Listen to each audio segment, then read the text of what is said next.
नमस्कार बच्चों, स्वागत आप सभी का Shri Shyam group of education के यूट्यूब चैनल पर। मैं विकास शर्मा आपको प्लस 2 की फिजिक्स करवा रहा हूं और लास्ट क्लास के अंदर आप लोगों ने पढ़ा था एलसीआर परिपथ के बारे में। तो आज अपने पढ़ने वाले हैं एलसीआर परिपथ के अंदर अनुनाद के बारे में। तो आज का अपना टॉपिक है श्रेणी एलसीआर अनुनादी परिपथ। श्रेणी एलसीआर अनुनादी परिपथ, श्रेणी एलसीआर अनुनादी परिपथ। ठीक है, तो हम लोग पढ़ने वाले हैं श्रेणी एलसीआर अनुनादी परिपथ के बारे में। तो देखिए, सबसे पहले इसके अंदर आपको पता होना चाहिए कि जो आपके पास में अनुनादी परिपथ होता है, इसके अंदर आप लोगों ने पढ़ा था कि जो z आपके पास में होता है, z का सूत्र क्या होता है, r इक्वल z का सूत्र होता है r square plus XL minus XC, इसकी होल स्क्वायर और इसका अंडर रूट। ठीक है, ये सूत्र होता है, या तो ये वाला बनता है या फिर क्या बनता है, ये बनता है आर स्क्वायर प्लस XC माइनस XL, इसकी होल स्क्वायर। और ये डिपेंड करता है कि दोनों में से किसका मान जो है वो ज़्यादा है, इसी आधार पर हम लोग इसे लिखते आए हैं। तो अब देखिए, आपके पास में जो XL है और जो XC है, XL का सूत्र बनता है ओमेगा L और इसका सूत्र बनता है 1/ओमेगा C। तो XL जो आपके पास में उसका सूत्र तो है ओमेगा L और XC का सूत्र है 1/ओमेगा C। यानी आपके पास में प्रतिबाधाएं हैं, ये तो है प्रेरणिक प्रतिबाधा, प्रेरणिक प्रतिघात, और ये है दारितीय प्रतिघात। ठीक है, तो दो प्रकार के प्रतिघात आपके पास में।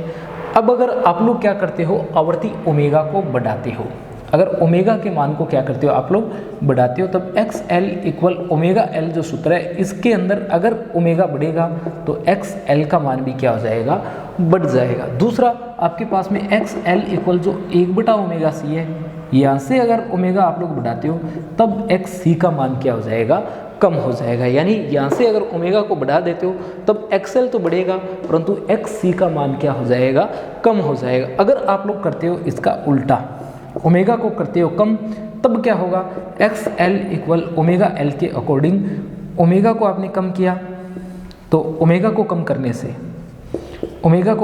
से XL जो है ये भी क्या हो जाता है, कम हो जाता है। यानी XL इक्वल ओमेगा L जो है, यहाँ पर जब आप लोग ओमेगा को कम करते हो तब XL का मान भी क्या हो जाता है, कम हो जाता है। ओमेगा को कम किया तो XL भी क्या हो गया, यहाँ से कम हो गया। दूसरा, अगर XC की बात करें 1/ओमेगा C से, अगर आप लोग ओमेगा को क्या करते हो, कम करते हो, तब XC का मान जो है वो क्या हो जाता है, बढ़ जाता है। ठीक है, परंतु आपके पास में एक विशेष प्रकार की अवस्था ऐसी आती है जब क्या होता है, आपके पास में इन दोनों के मान बराबर हो जाते हैं। किसके, XL और XC के। यानी आवर्ती ओमेगा जो है इसे आपने बढ़ा भी दिया है और कम भी कर दिया। आप लोग देखते हो विपरीत प्रकार का परिवर्तन आता है। अगर XL बढ़ता है तो XC कम होता है और XL कम होता है तो XC का मान क्या हो जाता है, बढ़ जाता है। यानी दोनों के अंदर परिवर्तन किस प्रकार का आता है, विपरीत प्रकार का परिवर्तन आता है। यहाँ से आप लोग देख सकते हो कि अगर आप लोग क्या कर देते हो, ओमेगा को बढ़ा देते हो तो आपके पास में ये वाले परिवर्तन आते हैं, और कम करते हो तभी ये परिवर्तन आते हैं।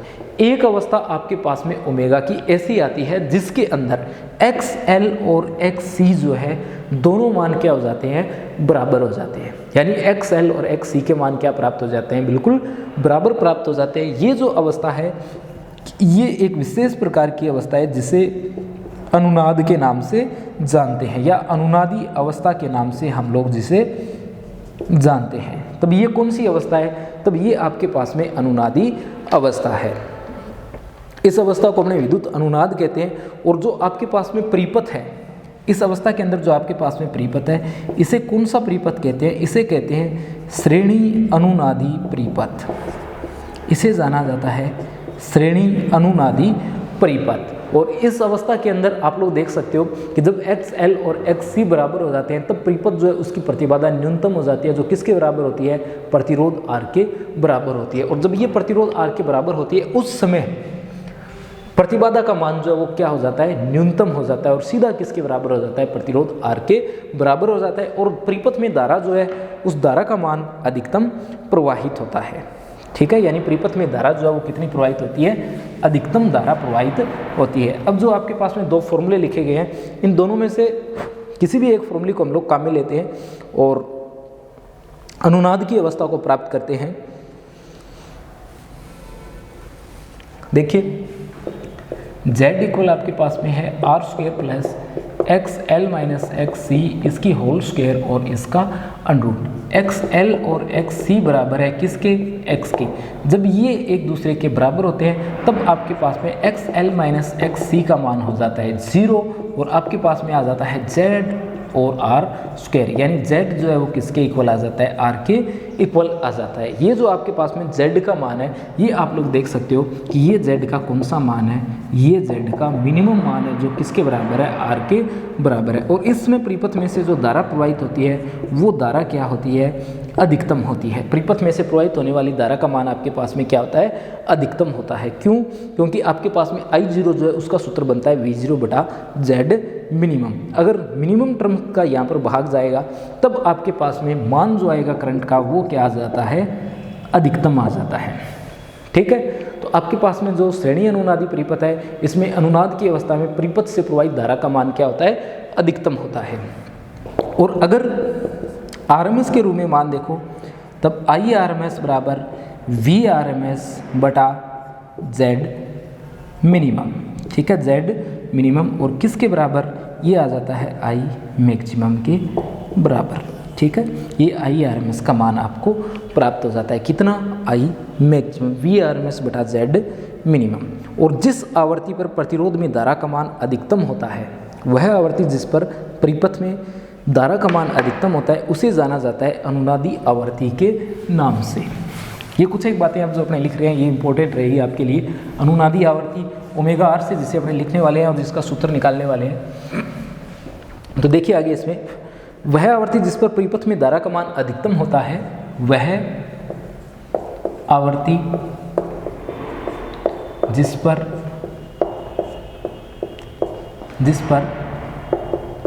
परिपथ में धारा का मान अधिकतम होता है, धारा का मान अधिकतम होता है, अनुनादी आवृत्ति कहलाती है। अनुनादी आवृत्ति कहलाती है वह आवृत्ति जिस पर परिपथ में धारा का मान अधिकतम होता है, किस नाम से जानी जाती है, अनुनादी आवृत्ति के नाम से जानी जाती है। और जो अनुनाद की अवस्था होती है, उस अनुनाद की अवस्था में आपके पास में क्या होता है, अनुनाद की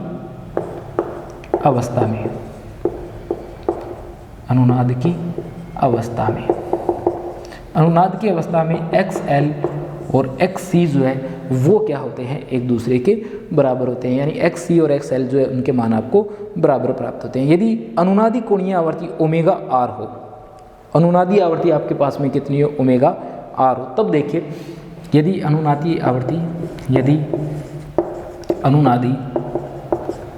आवृत्ति कितनी हो, ओमेगा R हो, तो आपके पास में देखिए क्या आएगा, यहाँ से अपने देखें तो ये L है और ये आपके पास में क्या है, C है। XL और XC क्या है, बराबर है। और अनुनादी आवृत्ति को किससे लिख दे, ओमेगा R से। तो XL का सूत्र होता है आपके पास में ओमेगा L, तब ये बनेगा ओमेगा RL और ये बनेगा 1/ओमेगा RC, यानी omega square R equal 1/LC और ओमेगा R इक्वल 1/√LC। ये वाला सूत्र जो है ओमेगा R का आपको प्राप्त हो जाता है, ओमेगा R इक्वल 1/√LC। तो यहाँ से ये तो कोणीय आवृत्ति का मान है। अगर सीधा रेखीय आवृत्ति का मान आप लोग ज्ञात करो तो उस आवृत्ति का मान FR आपको प्राप्त होगा। और कितना आ जाएगा, FR का मान 1/2π√LC। ये आपके पास में क्या है, अनुनादी आवृत्ति है,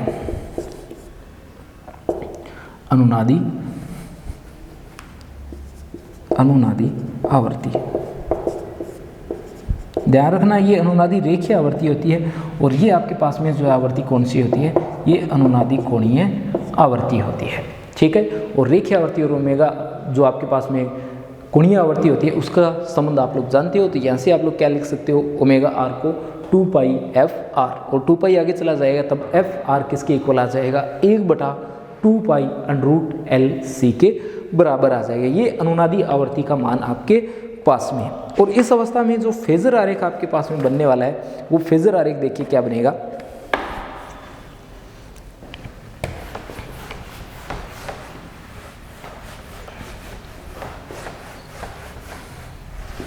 देखिए प्रतिबाधा आरेख और फेजर आरेख अगर हम लोग बनाएं तो किस प्रकार के ग्राफ आपको प्राप्त होंगे। सबसे पहले प्रतिबाधा आरेख,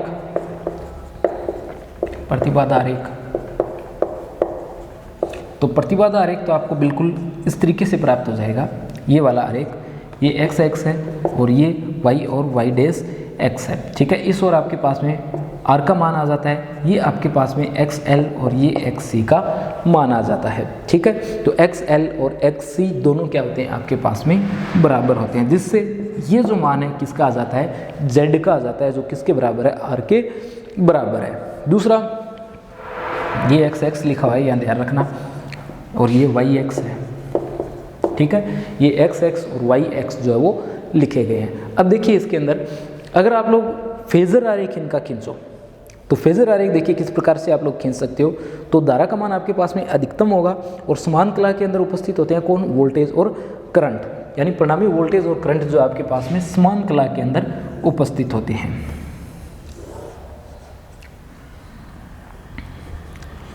यानी ये जो आपके पास में अनुनाद की अवस्था होती है, अनुनाद की अवस्था में आपके पास में V का जो समीकरण बनता है वो बनता है V equal V0 sine omega T, और I का भी समीकरण क्या बनता है, I equal I0 sine omega T. यानी दोनों के दोनों जो है वो मुख्य अक्ष के साथ में कितने कोण के साथ में स्थित होते हैं, तो वो स्थित होते हैं ओमेगा टी कोण के साथ में। ठीक है, और यहाँ से 90 डिग्री पर कौन स्थित होते हैं, बचे हुए दोनों मान आपके पास में होते हैं V0L और V0C। ये दोनों जो है वो कितने कोण के साथ स्थित होते हैं, तो ये दोनों जो है वो 90 डिग्री के कोण के साथ में स्थित होते हैं। ठीक है, तो इस प्रकार से आप लोग क्या कर सकते हो, इनके आरेखों को बना सकते हो। एक आपके पास में फेजर आरेख है, ये वाला, ये इसका फेजर आरेख है, फेजर आरेख, और ये आपके पास में जो है वो इसका कौन सा आरेख है, तो ये इसका प्रतिबाधा आरेख है। ठीक है, अब देखिए एलसीआर परिपथ में अगर प्रत्यावर्ती वोल्टता की आवर्ती एफ हो तो उसमें प्रवाहित धारा का मान कितना होता है, IRMS होता है। तो यहाँ से आप लोग क्या कर सकते हो, धारा और अनुनादी आवर्ती के मध्य ग्राफ खींच सकते हो।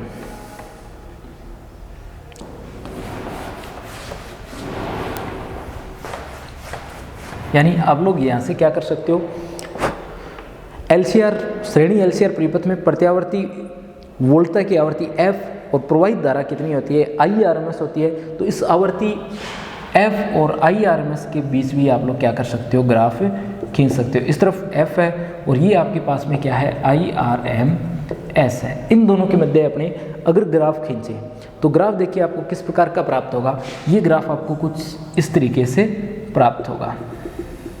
ये जो इसकी अवस्था है, ये कौन सी अवस्था है, FR अवस्था है, अनुनादी अवस्था है, और ये इसके अंदर प्रवाहित धारा का मान है कितना, IRMS, और IRMS मैक्सिमम है। ये कितना है, IRMS, और किसके बराबर है ये IRMS, ये बराबर है VRMS बटे R के। एक तो मैक्सिमम मान है और किसके बराबर है, VRMS बटे R के बराबर है। तो एक तो यहाँ से आप लोग ये ग्राफ याद रखोगे, दूसरा आप लोग यहाँ पर ग्राफ याद रखोगे आवर्ती और प्रतिबाधा के मध्य ग्राफ, यानी F और Z के मध्य ग्राफ। तो Z और FR के मध्य ग्राफ देखिए कैसा आएगा। अगर इसके कंपैरिजन में आप लोग ग्राफ बनाओ तो इस तरीके का ग्राफ जो है आपको प्राप्त हो जाएगा। इस तरफ Z है और यहाँ आपके पास में FR यानी आवर्ती F है, और ये जो Z का मान है आपके पास में कितना है, मिनिमम है, और किसके बराबर है, तो ये Z मिनिमम जो है वो प्रतिबाधा R जो है जेड मिनिमम जो आपके पास में है वो किसके बराबर है, तो ये बराबर है प्रतिरोध आर के। क्यों? क्योंकि एक्स एल और एक्स सी आपका पहले से ही बराबर आया है। तो एक तो ये ग्राफ आपको प्राप्त होता है और दूसरा ग्राफ यहाँ से आपको प्राप्त हो जाता है। आगे देखिए, इसमें आगे आता है श्रेणी अनुनादी परिपथ में अर्ध शक्ति आवर्तियां और बैंड चौड़ाई विशेषता गुणांक।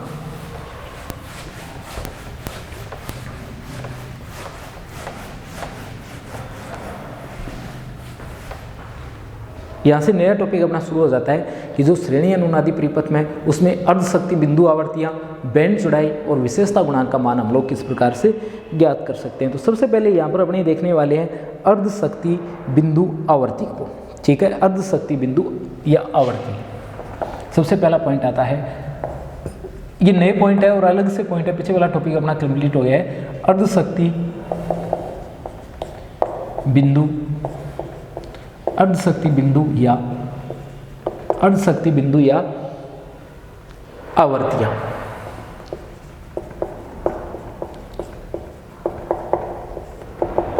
अर्ध शक्ति बिंदु या आवर्तियां। ठीक है, तो अर्ध शक्ति बिंदु या अर्ध शक्ति बिंदु आवर्तियों का अगर आपको मान देखना हो तो सबसे पहले आपको क्या करना पड़ेगा, यहाँ पर एक ग्राफ बनाना पड़ेगा अनुनादी आवर्ती के लिए और धारा के लिए। तो आप लोग ग्राफ खींचोगे किसके लिए, आवर्ती और धारा के मध्य, और अनुनादी आवर्ती पर आपको धारा का मान जो है वो क्या होगा, अधिकतम प्राप्त होगा।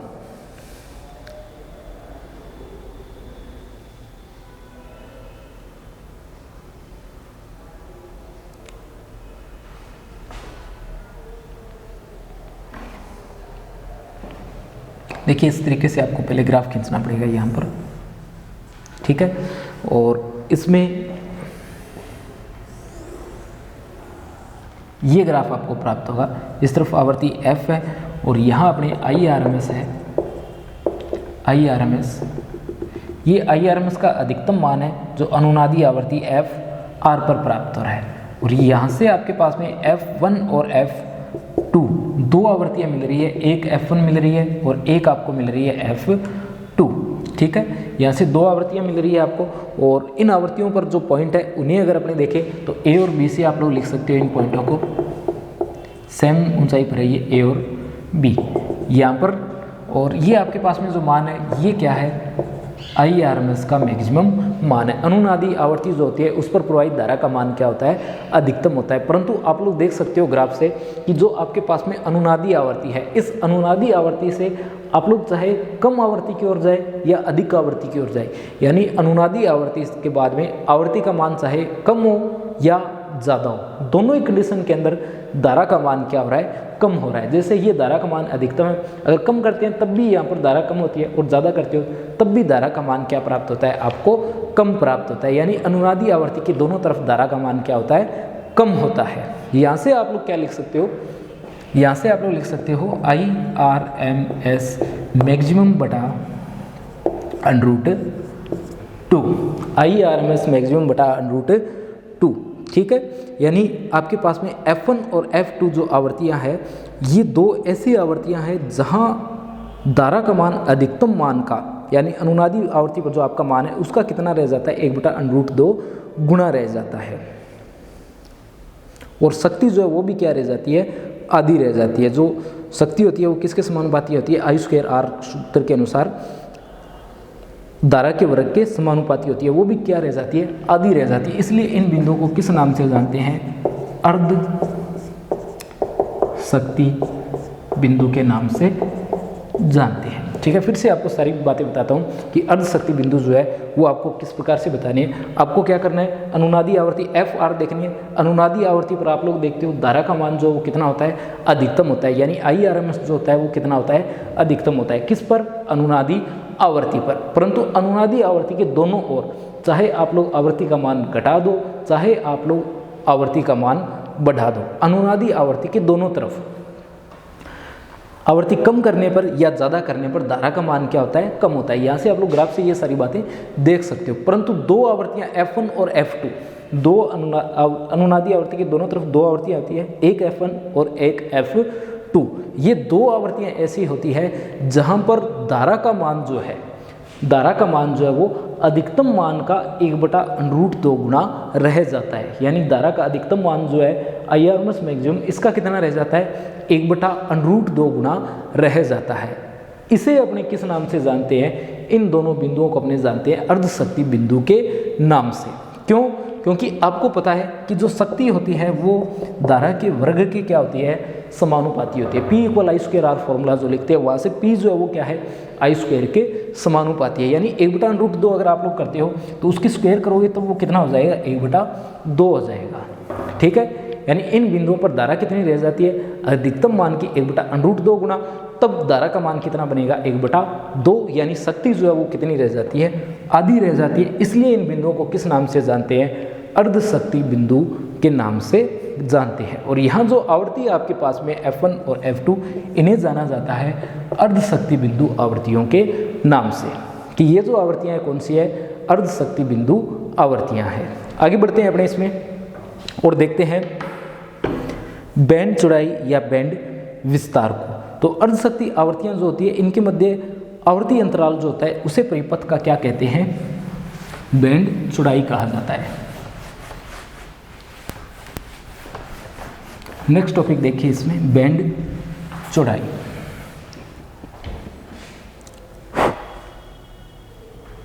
बैंड चौड़ाई या बैंड विस्तार।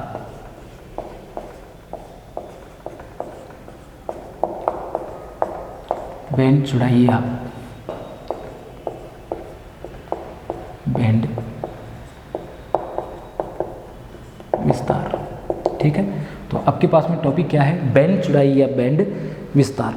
अर्धशक्ति आवर्तियां जो आपके पास में है F1 और F2, दोनों को किस नाम से जानते हैं, अर्धशक्ति आवर्तियों के नाम से जानते हैं। तो अर्धशक्ति आवर्तियां जो आपके पास में है, इनके मध्य जो आवर्ती अंतराल है, यानी F1 और F2, इन दोनों के मध्य जितनी आवर्ती आ रही है उस आवर्ती अंतराल को किस नाम से जानते हैं, बैंड विस्तार या बैंड चौड़ाई के नाम से जानते हैं। अर्धशक्ति आवर्तियों के मध्य जो आवर्ती विस्तार है उसी को किस नाम से जानते हैं, बैंड चौड़ाई के नाम से जानते हैं।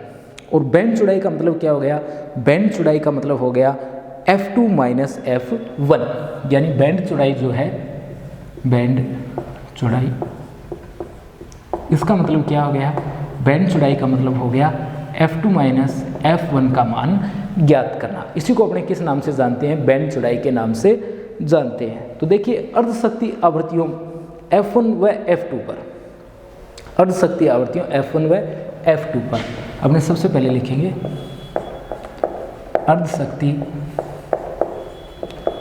आवृत्तियों F1 व F2 पर। तो अर्धशक्ति आवृत्तियां जो होती है वहाँ पर धारा जो है उसका मान कितना होता है, तो इन आवृत्तियों पर IRMS जो है उसका मान किसके बराबर हो जाता है, IRMS बटे √2 के बराबर हो जाता है। यानी इन आवृत्तियों पर IRMS जो है वो कितना रह जाता है, IRMS बटा √2 गुना रह जाता है। यानी IRMS बराबर हो जाता है IRMS बटे √2 के।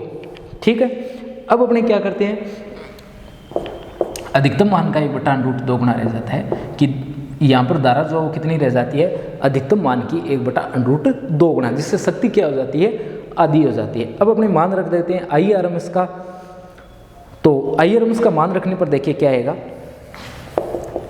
यहाँ पर अगर मान रखोगे तो आएगा VRMS और बटा क्या आ जाएगा, बटा में आ जाएगा R² प्लस ये आ जाएगा आपके पास में ω_L - 1/ωc, इसकी होल स्क्वायर और √, ये किसके बराबर, VRMS बटे √2 × R के बराबर। ठीक है, यानी आपके पास भी मान क्या आ जाता है, आपके पास में मान आ जाता है VRMS बटे R² प्लस ω_L - 1/ωc, इसका होल स्क्वायर और किसके बराबर, VRMS बटे √2 × R के बराबर। यहाँ से आप लोग देख सकते हो VRMS से VRMS जो है वो कैंसिल हो जाता है, तो आपके पास में बचता है √, उल्टा करने के बाद में R² प्लस ω_L - 1/ωc और इसकी होल स्क्वायर किसके बराबर है, तो ये बराबर है √2 × R के। ठीक है, √2 गुणा R के बराबर है। और यहाँ से अगर दोनों तरफ आप लोग वर्ग कर देते हो, समीकरण के दोनों तरफ वर्ग करते हो, तब ये क्या बनता है, ये बनता है R² ओमेगा एल माइनस 1/ओमेगा सी इसकी होल स्क्वायर और 2r²। इसे आगे ले जाएं तब ये क्या बनता है, ये बनता है ओमेगा एल माइनस 1/ओमेगा सी इसकी होल स्क्वायर और 2r² में से r² को कर देते हैं कम, तब ये बचता है आपके पास में सिर्फ r²। ठीक है, और दोनों तरफ अगर आप लोग क्या कर देते हो, वर्गमूल कर देते हो, तब आपके पास में मान आता है omega L minus omega C बराबर प्लस माइनस r।